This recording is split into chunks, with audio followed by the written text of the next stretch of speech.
Golden State Media Concepts bring you Book Review Podcast, a haven for bookworms of all ages and the widest genres, from mystery to memoirs, romance to comedy, fantasy to sci-fi. If you love to read, this is the podcast for you. It's the Golden State Media Concepts Book Review Podcast.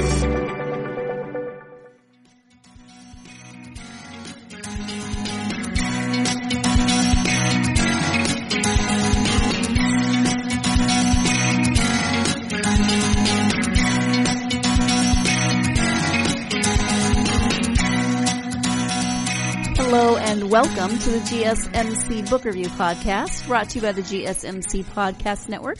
I am your host, Sarah, and I hope you had a wonderful Memorial Day weekend, whether that was socially distancing but still managing to do something fun. I don't know what your plans were. We had a nice relaxing weekend, actually. We didn't go anywhere, but it was lovely to just hang out together and catch up on some shows that we haven't been having time to watch together.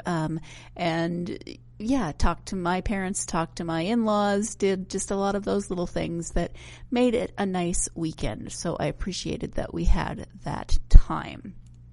It is now, of course, time for another author interview. This week I spoke with author David Parrish about his new book. It's called The Gyroscope of Life. It is kind of part memoir, part science text, but don't let the science text portion scare you. Science was not my strong suit in high school. I actually did very well with earth science and biology.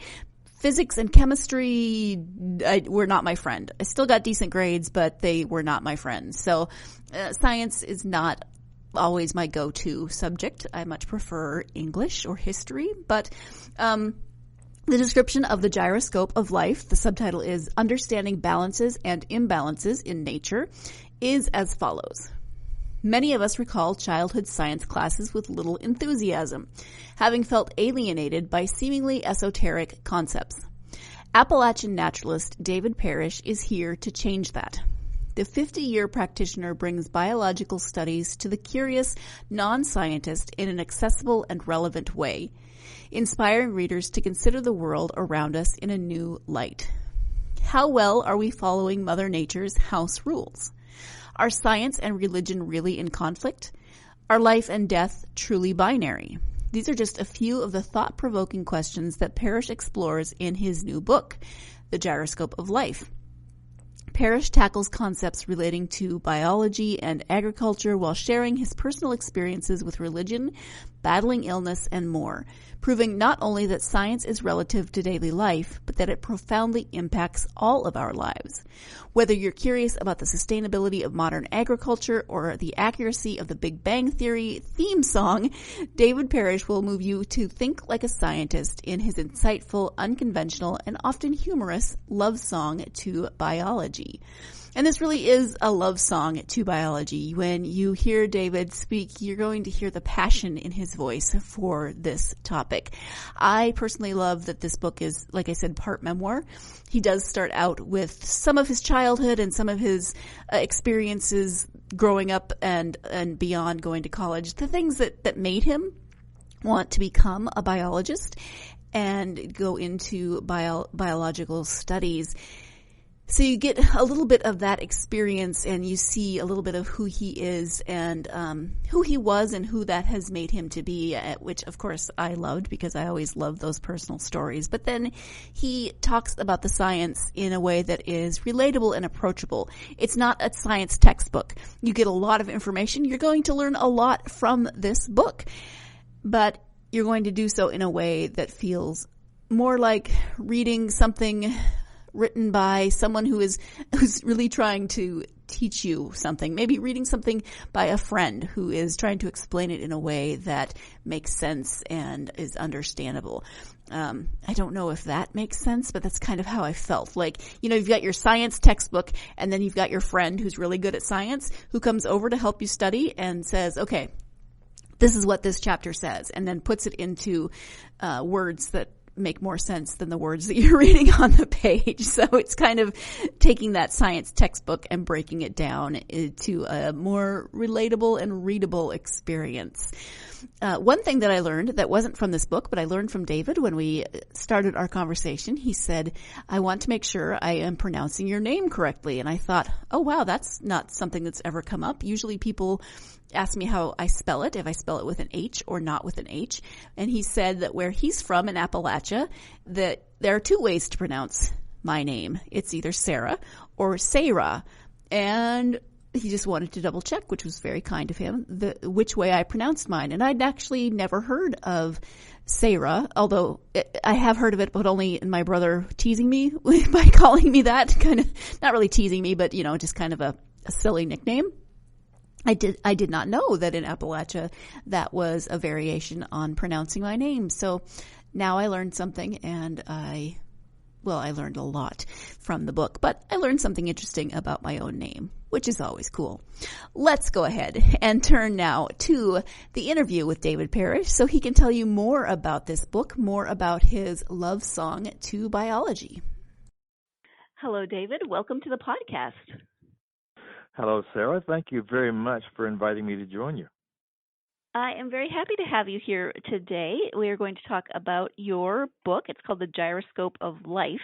Before we get to the book, though, if you wouldn't mind sharing a bit about yourself, that would be great. I'd be delighted to.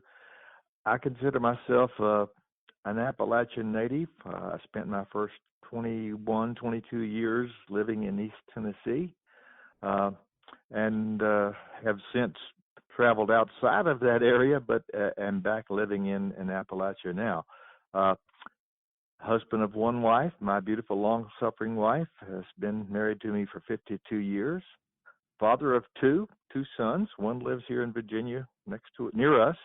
The other is a San Franciscan, and I'm the grandfather of three children to whom the book is dedicated, by the way. Worked for 33 years on the faculty at Virginia Tech, retired from there in 2010. Since that time, my wife and I have been living here on our little 30-acre patch of Appalachia that we call Hole in the Woods. Nice. That sounds like a very nice overview of a life. So let's talk about the book. Can you give an overview of the subject matter? Yes, I call it my love song to biology. It's a field that I fell in love with when I took my first only high school biology course, and that was my focus through 3 degrees of learning more about biology. And this is my, as I say, love song to that field. The goal is to try to have other people fall in love with it as well. The book starts out with a little bit of history, my own history, autobiography sort of thing, ideally to give me some creds as a biologist, and then we move, after a couple of chapters of that, into talking about the history of biology. It hasn't always been called biology. It has a history that's some 2,000 years old, and only within the last couple of hundred years have we actually called it biology.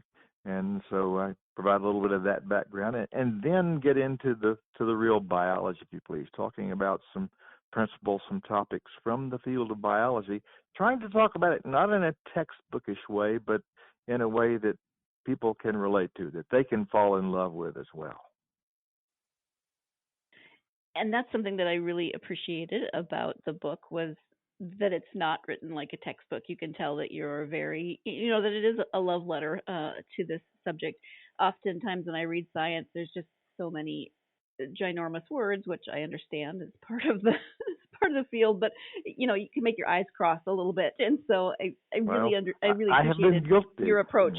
I have been guilty of that kind of writing. I've written sure. a few scientific papers over the years and review articles and so forth, but my intention with this book was to try not to write to that audience, but to people who are interested, are curious, but who don't want a lot of heavy-duty terminology. Right. What inspired you then to write the book? There are really two impetuses, I think, to the book.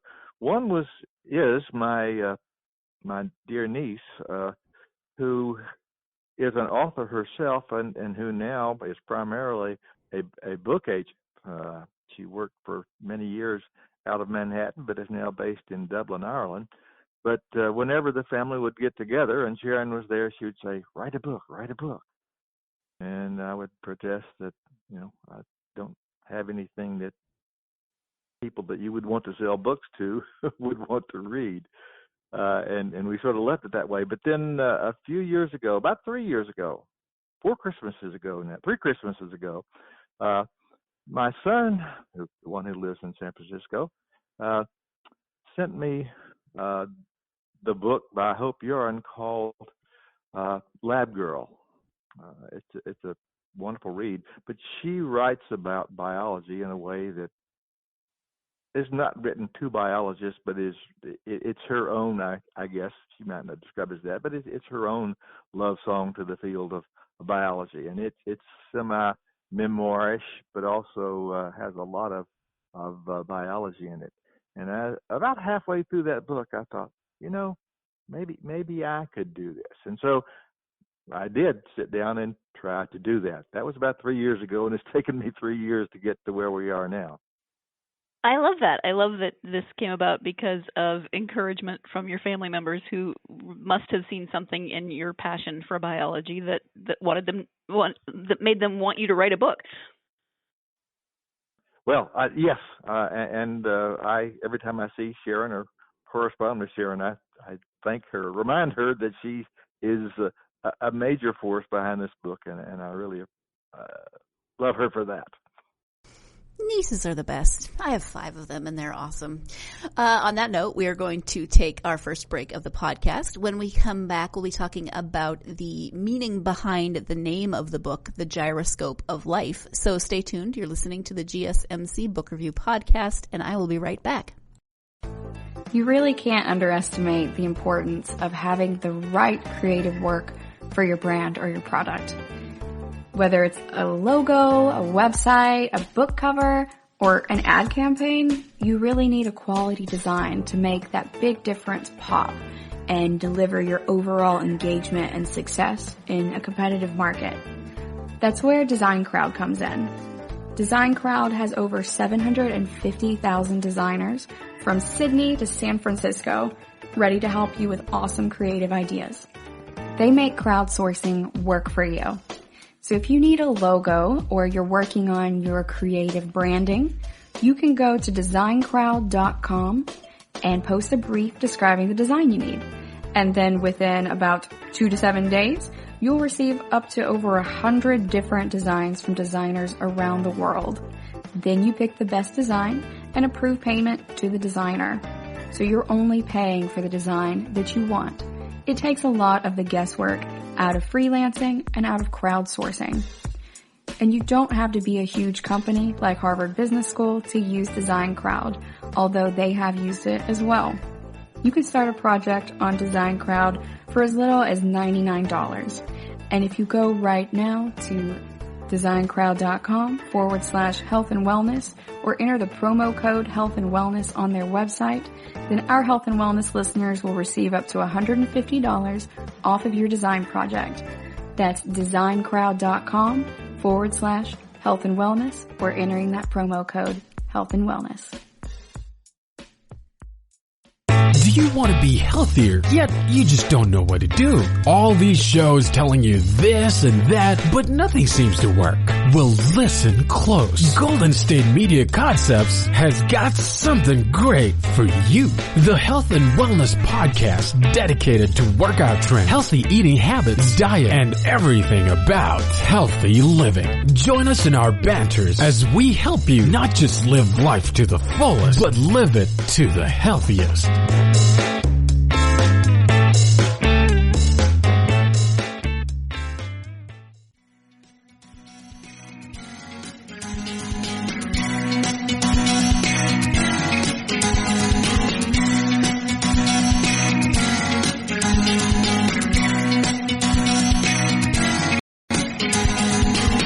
Welcome back to the GSMC Book Review Podcast. I am speaking today with David Parrish, and before the break we were talking about what inspired him to write this book, The Gyroscope of Life. Now we're going to talk a little bit more about that title. So let's go ahead and get back to the interview. Can you talk about the book's title, The Gyroscope of Life, and the meaning behind that title? Yeah, it's a good question. You know, I've decided that I probably should have had a focus group help me to develop the title of this book, because I'm not sure that people relate to gyroscopes the way that I do. Do you, for example, Sarah, do you have a mental image of a gyroscope? Have you ever played with gyroscopes? I do have a mental image of a gyroscope. Okay, good. I don't know that I could describe it appropriately, but I do have one. Yeah, okay. Yeah, well, for me, or at least in my mental image, it's just a toy. When I was growing up, one of my favorite toys was a gyroscope. It's a sort of top-like thing that has this spinning wheel or rotor in it, and as long as that wheel is spinning rapidly enough and smoothly enough, this gyroscope, the mechanism that has this wheel as part of it, can remain very balanced and very stable wherever you set it, at whatever angle you set it. And so as I was working through the writing of the book, 2 years into the project, by the way, I was struggling one night with trying to describe what's going on to create life within a cell, within those units of life that we call cells. And the metaphor of the gyroscope came to me. There's something about living things, whether we're talking about at the cellular level or all the way on up to ecosystem levels, that for which the metaphor of a gyroscope just seems to be particularly fitting. And it's, again, that title, that is the use of gyroscope in the title, is something that didn't appear until I was well into the project. So the meaning then behind that title is that life is or can be seen as something that has some gyroscopic-like properties to it, and that's why the subtitle of the book is Understanding Balances and Imbalances in Nature, because gyroscopes, when they are properly functioning, are balanced, but they can be knocked out of balance, and so indeed can life. Which brings me to my next question. You talk about Mother Nature's house rules in the book, and you just mentioned nature. So can you talk about those house rules? I sure can. And by the way, I hope nobody's offended by embodying what goes on out there in life as being a woman. I don't mean to be sexist by saying Mother Nature. And in fact, I don't call her Mother Nature. In the book, I give her the name Mona. That's from the M-O from Mother and N-A from Nature. That's right. And so in the book, she and by the way, the book is dedicated to Mona, along with my 3 grandchildren. But in any event, as I look at life and what's going on out there, I build a case in one of the chapters of, can we look at life, at success in life that other species have enjoyed, and use that as a way to determine what the rules for success are for our species, for Homo sapiens. What does it take for a species to be successful, to avoid extinction, in other words? And after thinking about this for 50 years or so, actually, it took less time to come up with these 3, but I did come up with, after a good bit of thought, 3 what I call basic house rules. This is what every species has to do, as well as Homo sapiens have to do, to avoid extinction. The 3 rules are, oops, I better have the book open here. The 3 rules are to fit your environment, keep your entropy low, and make copies of yourself. I spend a good bit of time in one of the chapters going into greater depth of what that means. The idea behind fitting your environment is that you have to be adapted to, you have to be able to live wherever Mother Nature has plunked you down. And you, by the way, again, means not just you or me, but any species, any organism that wants to live somewhere has to be adapted to the conditions that exist there. I mean, it's really common sense, it's straightforward, but in fact, if an organism is not adapted to a location, we won't find it there.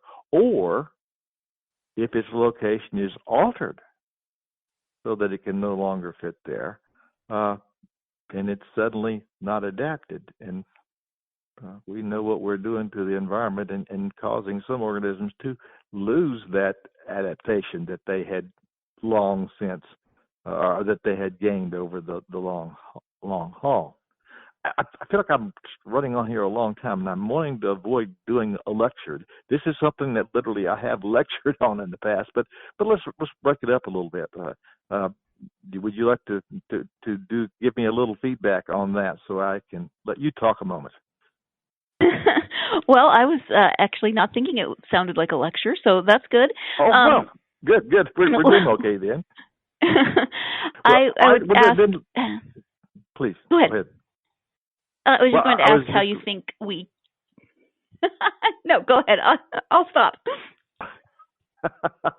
Well, we're getting wrapped around our courtesies here. So the first rule of Mother Nature, the rules to success, to survival, to avoiding extinction, is you've got to fit your environment. Obviously, anything that's alive, wherever it is adapted to that location, fits that environment. Later on in the book, I say you have to fit your ecosystem. That's after I spend some time discussing what an ecosystem is. But another way of stating that first house rule is you've got to fit into the ecosystem. The second rule is a little more difficult to describe because it does get a little technical. One way of saying it is you've got to keep your entropy low. That entropy is a fairly technical term, and I spend a good bit of time in the book trying to avoid being textbook as you can, but trying to make sure that readers understand what we mean by entropy. Is that a word that you know, Sarah? It is. Okay, good. I'm hoping most readers will be able to absorb pretty quickly entropy, but entropy basically is a way of looking at how matter is put together, how well matter is organized.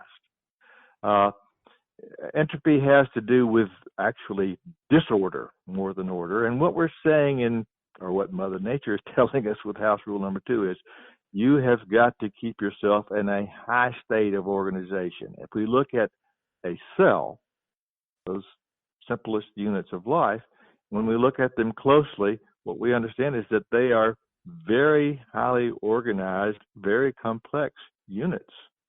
And life happens because of that highly ordered state that they're in, made up of lots of different kinds of chemicals, proteins and nucleic acids and carbohydrates and lipids, etc., all different kinds of chemicals, but those chemicals are not just a hodgepodge of stuff thrown together, but they are put together in a very highly organized way. There's a place for everything, and everything is in its place.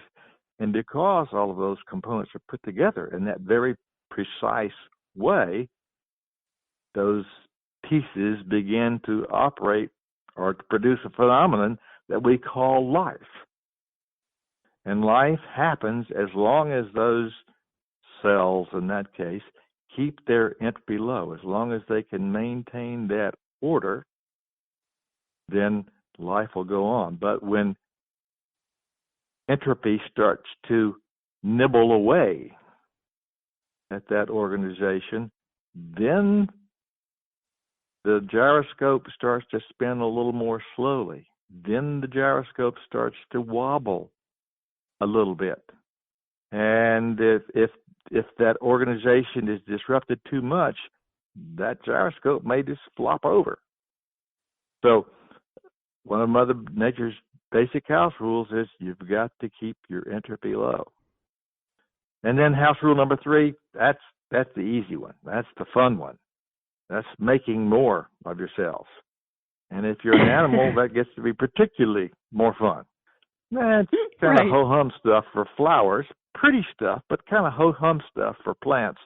But every successful species clearly has to be able to make more of itself, because sooner or later, every individual organism is going to run up against entropy and die. The species can survive, can go on, because collectively there are still plenty of individuals of species X, whatever it may be. So again, those are what I call the 3 house rules. They apply to any living thing. You got to fit your environment, you got to keep your entropy low, and you've got to make copies of yourself. So keep those house rules in mind as we go into our second break of the podcast. And when we come back, we'll be talking about how we are doing with those house rules as humans, as part of an ecosystem. So stay tuned. You're listening to the GSMC Book Review Podcast, and I will be right back. You really can't underestimate the importance of having the right creative work for your brand or your product. Whether it's a logo, a website, a book cover, or an ad campaign, you really need a quality design to make that big difference pop and deliver your overall engagement and success in a competitive market. That's where Design Crowd comes in. Design Crowd has over 750,000 designers from Sydney to San Francisco ready to help you with awesome creative ideas. They make crowdsourcing work for you. So if you need a logo or you're working on your creative branding, you can go to designcrowd.com and post a brief describing the design you need. And then within about 2 to 7 days, you'll receive up to over 100 different designs from designers around the world. Then you pick the best design and approve payment to the designer. So you're only paying for the design that you want. It takes a lot of the guesswork out of freelancing and out of crowdsourcing. And you don't have to be a huge company like Harvard Business School to use Design Crowd, although they have used it as well. You can start a project on Design Crowd for as little as $99. And if you go right now to designcrowd.com/health and wellness or enter the promo code health and wellness on their website, then our health and wellness listeners will receive up to $150 off of your design project. That's designcrowd.com/health and wellness or entering that promo code health and wellness. Tired of searching the vast jungle of podcasts? Now listen close and hear this out. There's a podcast network that covers just about everything that you've been searching. The Golden State Media Concepts Podcast Network is here. Nothing less than a podcast bliss with endless hours of podcast coverage. From news, sports, music, fashion, cooking, entertainment, fantasy, football, and so much more. So stop lurking around and go straight out to the Golden State Media Concepts Podcast Network. Guaranteed to fill that podcast itch. Whatever it may be. Visit us at www.gsmcpodcast.com. Follow us on Facebook and Twitter, and download us on iTunes, SoundCloud, and Google Play.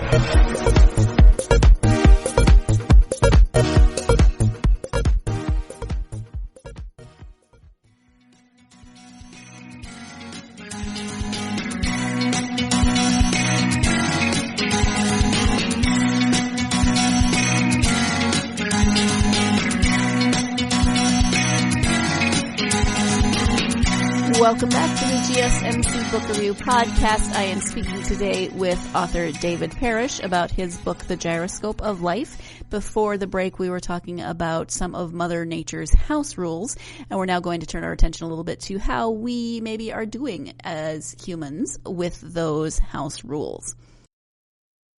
So, how do you think our gyroscope is doing right now?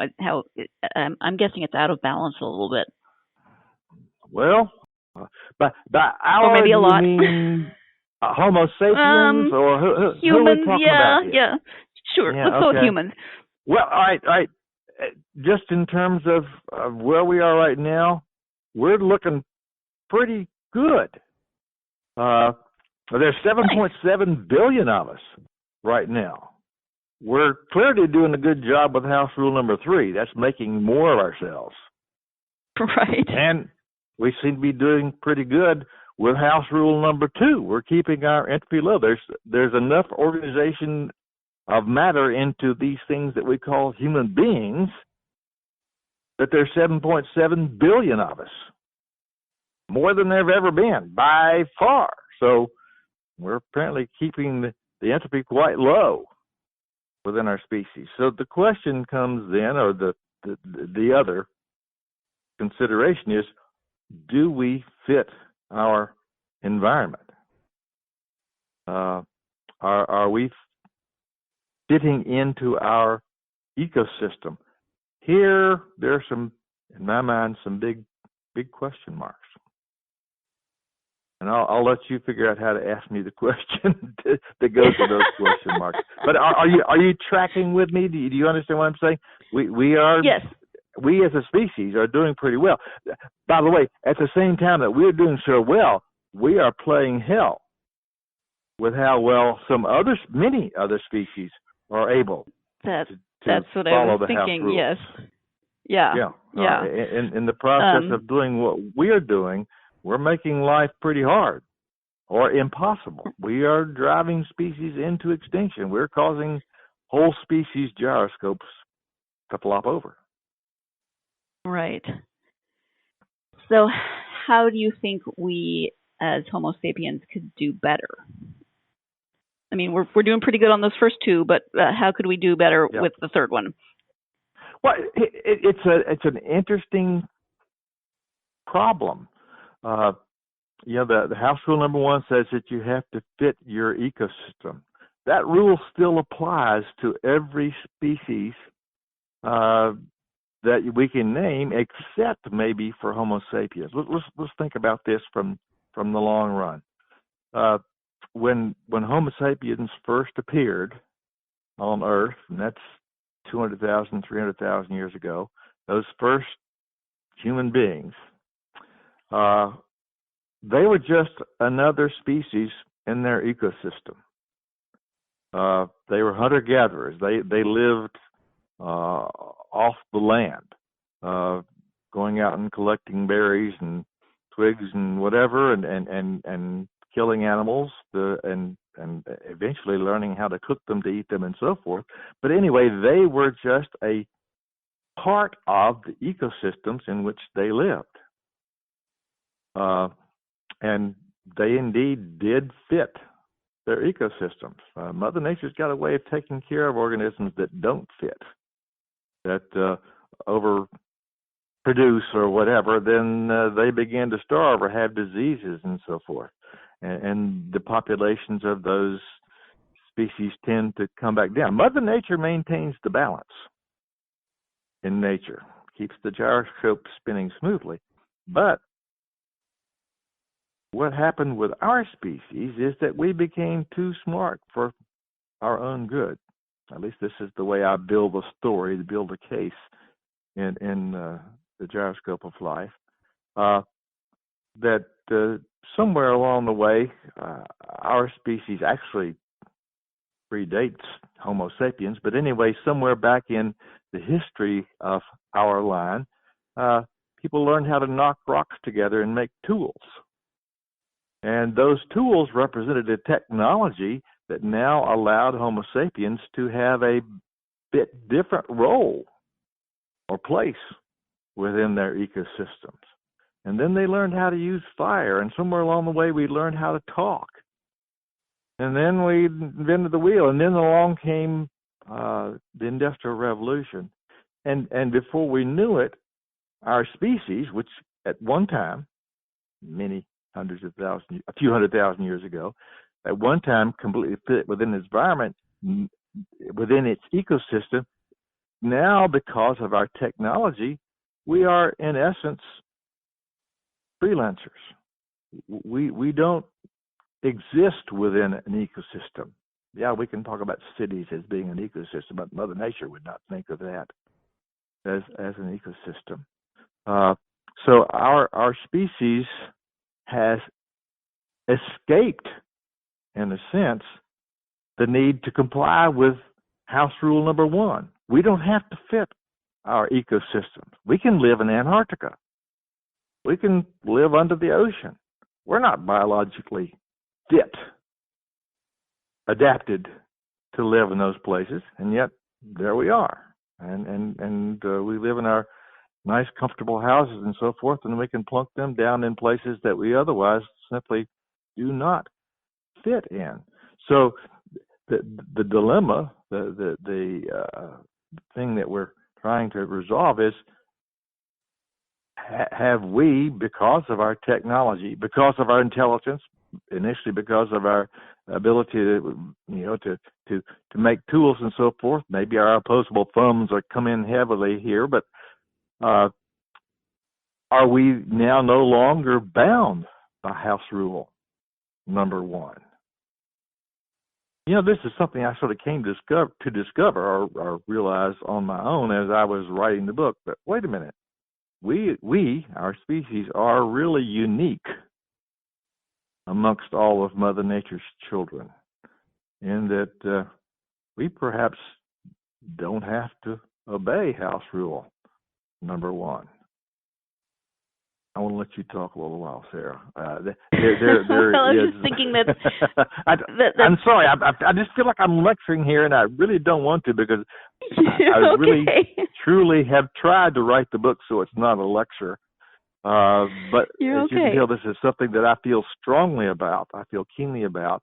And I think that, I hope that people, as they read the book, will come to realize maybe we are deceiving ourselves into thinking that we are that different, if we are, from other animals, that there may be a price to pay for having escaped, as it were, house rule number 1 and Mother Nature's thumb on us. That was kind of where my mind was going. Was it seems concerning that we have grown beyond or escaped house rule number 1. That's what I took from a lot of what I took from what you were saying. So when people read the book, then what do you hope that they will take from it? To follow the logic through, and I'll try not to reproduce all that now, but the case I try to make toward the end is that, we maybe don't live within any natural ecosystems anymore. At best, we can say that what now is equivalent to ecosystems for other species is really for us something that we call the ecosphere. Our home is this planet. Our home is Earth. We have such an impact on the Earth that we can do to and for it, or against it, the same things that other species do within their much more localized ecosystems. But we, as a species, because of our technology, are having impacts on the planet that are not only affecting other species as they live within their ecosystem, but that are going to come back to haunt us. We are the supermen. I say this somewhere in the book. We are supermen, or a super species anyway, but as we do our thing, we're spreading kryptonite all over the planet, and it will have consequences for us. That's a really gloomy place to end. It's gloomy, but it's also, you can't just fabricate a non-gloomy end. You have to be true to where we are as a species. Yes. I conclude in the book, and by the way, others have concluded the same thing. This is not original with me, of course, is that there are just too many of us. Part of the solution to the problem that we find ourselves in is coming up with some way, in a non-draconian way, to end up with fewer of us. it seems from the standpoint of just simple logic that there are too many of us on this planet right now. 7.7 billion people cannot be sustained on this planet. Yeah, we're feeding most of those mouths more or less well, okay, at least right now, although something like 900 million people go to bed hungry every night. But there are just too many of us. The way we go about feeding 7.7 billion people is not sustainable. I spend a whole chapter talking about the non-sustainability of agriculture. Just another nail in the coffin that we're building for ourselves. We cannot feed 7.7 or more billion people or more sustainably, perpetually, in the way that we're doing now. So the suggestion is, for a solution to this dilemma, is one, that we need to find ways to have fewer children and to get potential parents, to realize that it is in their best interest, in everyone's best interest, to have fewer children. If we could throttle our numbers back in some democratic and equitable way to, say, 2 billion people, then the world would not be in as dire a shape as it is definitely, in my opinion, getting into right now. So one of the solutions, or the biggest part of the solution, in my opinion, to getting things back on an even keel, or what we as human beings can do to help Mother Nature get things back on an even keel, is to figure out some way to, in a gentle, humane way, reduce our population size. We're going to go ahead and take another break. When we come back, we'll be looking at this from a slightly different angle in terms of, we've been talking about the science, but I know many of my listeners might be thinking, well, what about the religious aspects of some of this, and what about David's own religious upbringing? So stay tuned. You're listening to the GSMC Book Review Podcast, and I'll be right back. Golden State Media Concepts Social Media Podcast. Time to hashtag everything. We talk about all the fun, crazy stories on social media. From Instagram to Facebook, Twitter to Tumblr, or probably even Friendster. Join us each week as we explore the quirky side of social media. It's the Golden State Media Concepts Social Media Podcast. It's simple, such a sad song. The one that we rely on to get us.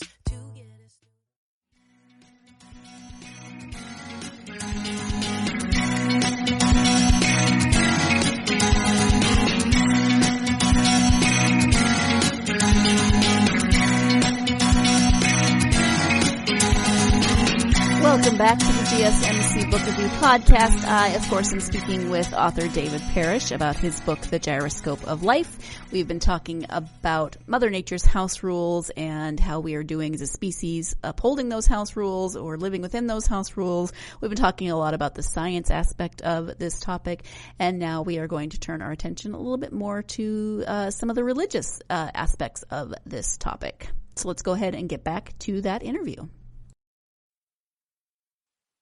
So let me come at this from a slightly different angle. You talk early in the book about your religious upbringing, and I can hear a lot of people's arguments in my head about dominion over the earth. So I'm just playing devil's advocate here, because I don't have that same perspective. But how do you reply to that viewpoint of humans? You know, we don't need to limit our population. We need to, God gave us dominion over the earth. What's your response there?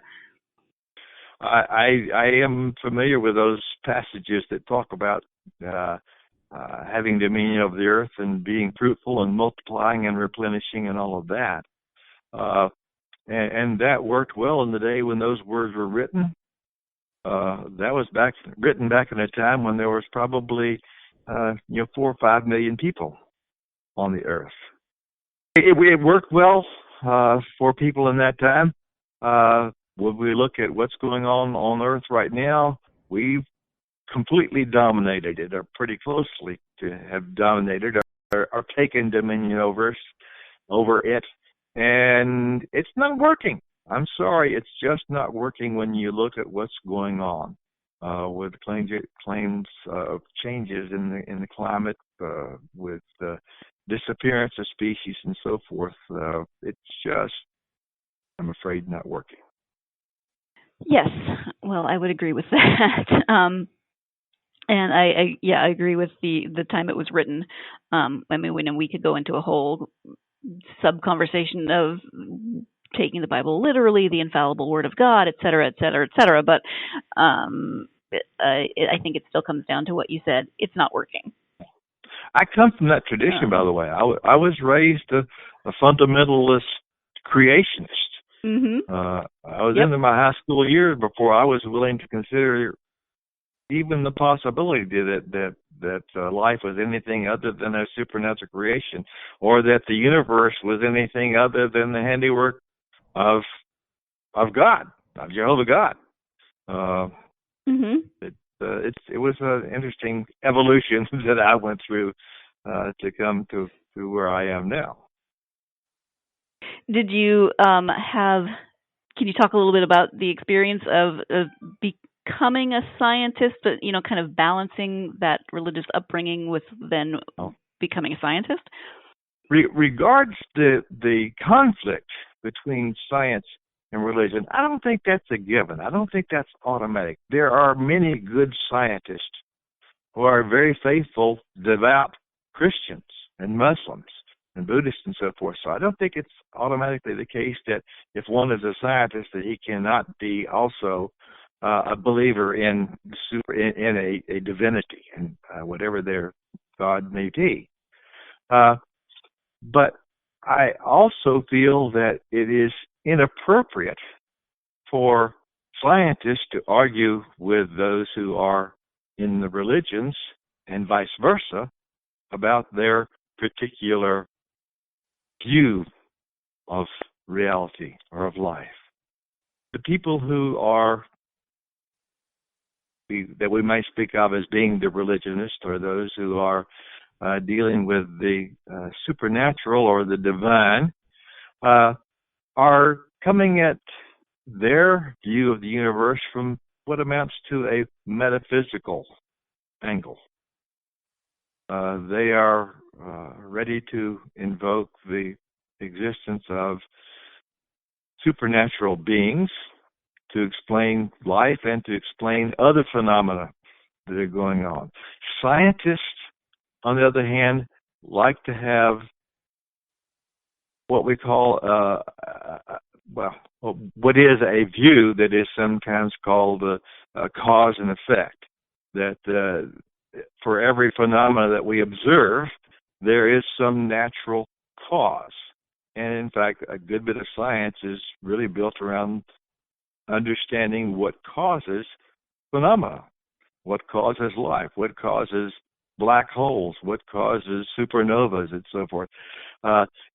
And scientists play the game, the rules that for every cause there is a natural effect, whereas the metaphysicists are willing and quite often do invoke the supernatural as the cause for some phenomenon, some event. Those people are coming from, that is, each camp, religion versus science, is coming at that from an angle that simply does not allow the two to put their heads together very readily. I am uncomfortable in arguments with religionists trying to use my scientific principles, and conversely, I am kind of irritated by the folks who invoke the supernatural to explain phenomena that I feel can be readily explained by natural causes. So science and religion is not as much like yin and yang, in my opinion, than it is like matter and antimatter. The two just don't need to try to exist together or argue themselves into or reason themselves into some sort of common ground. They're defending different positions and need to maintain their positions where they are. Thank you. That is a perspective that you don't often hear. I mean, there's the phrase "science and religion aren't mutually exclusive." You get that a lot, but they really do come at the argument from different places, and so trying to argue one side or the other from the place of of the argument that doesn't make sense. But you said it much better than I just did. But I appreciate that perspective. Well, there's a lot of heat, a whole lot more heat than light that occurs when people who are coming at explaining explanations from the religious side butt heads against people who insist that it all has to be explained naturally. Right. It's an interesting sociological, philosophical phenomenon. I wanted to ask you about writing the book. You've obviously written throughout your career as a scientist, as a teacher. How is writing this book different from the writing you've done in the past? It was so different that I really began to understand the what goes on in trying to discover one's voice. I realized as I got into this that I had some pretty bad or good, depending on which way you want to look at it, but I had some habits anyway in how I wrote, because the genre I have been writing for the last 40 years had been science. It's okay in its own way. It's an efficient way to share information, but it doesn't make necessarily for particularly fun reading. And my goal in writing the Gyroscope of Life was to create words, put together words in ways that would make them both understandable and fun to read, enjoyable. And that's been new for me. I have tried to inject some humor and lightness and step-by-step logic, reasoning into the writing of the book that was just new to me, unfamiliar to me anyway. Hopefully I've had some success anyway in doing that. Well, I think you had success. From my reading of the book, I would say you've had success. Okay, last break of the podcast. When we come back, we'll be wrapping things up. David will be giving his advice for people who may want to write a book similar to this. So stay tuned. You're listening to the GSMC Book Review Podcast, and I'll be right back. Golden State Media Concepts bring you the Bible Study Podcast. Reflect and journey the Bible as together we study God's Word and be inspired. Bible study made fun and informative for all ages. It's the Golden State Media Concepts Bible Study Podcast.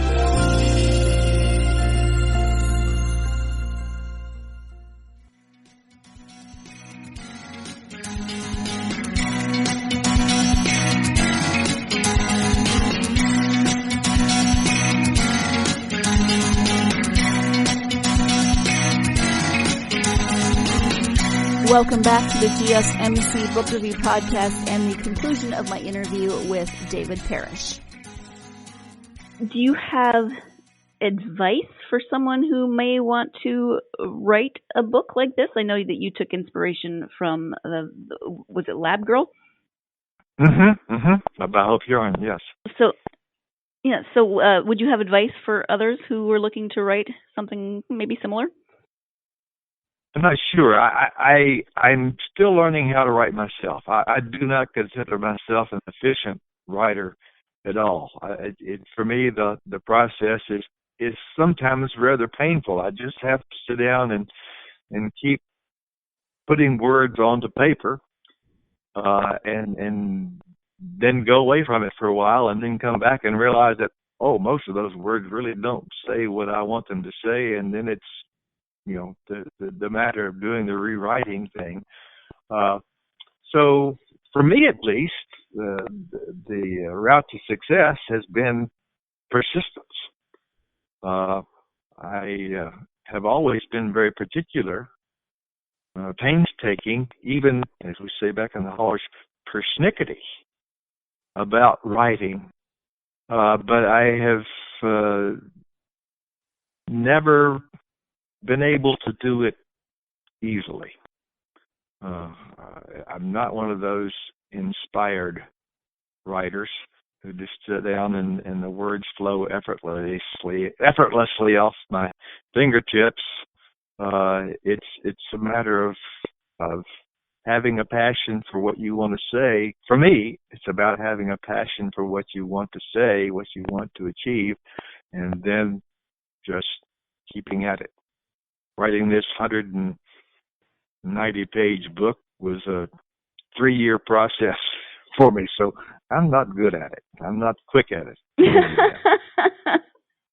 Well, I think persistence is definitely a good word there, and I also like the other P word you used, which is persnickety. That's one of my favorite words.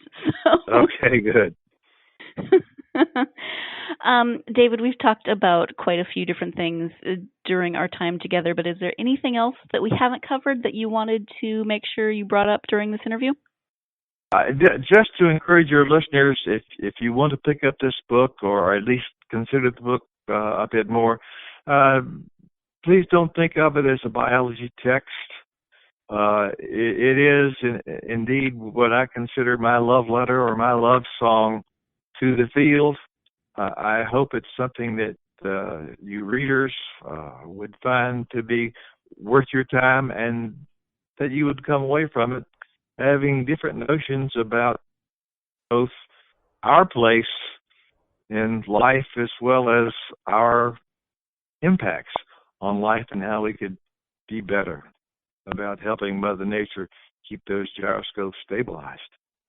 Yes, and since many of us are still in, being isolated, then it's a good book to pick up and learn something new during that time. So, yes, very good.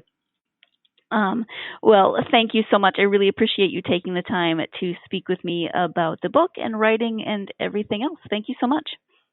Sarah, I have enjoyed it. It's been an honor. Thank you very much. Thank you once again to David for joining me over Memorial Day weekend to talk about this book, The Gyroscope of Life. He was very fun to talk to, very interesting to talk to, and he was very kind to me. There's editing that's done in the podcast, so we can cut out some of my confused rambling about science. He was very kind to me about my questions and me not always knowing what I was trying to say in terms of science. I mean, I read the book and I liked the book and I learned a lot from the book, but when I try to sometimes ask questions, they don't always come out of my mouth the way they form in my head. So David was very kind to me about that, and I very much appreciate his efforts at that. And really, that is what this book is. It is, this is going to sound silly, but a kinder, gentler science text.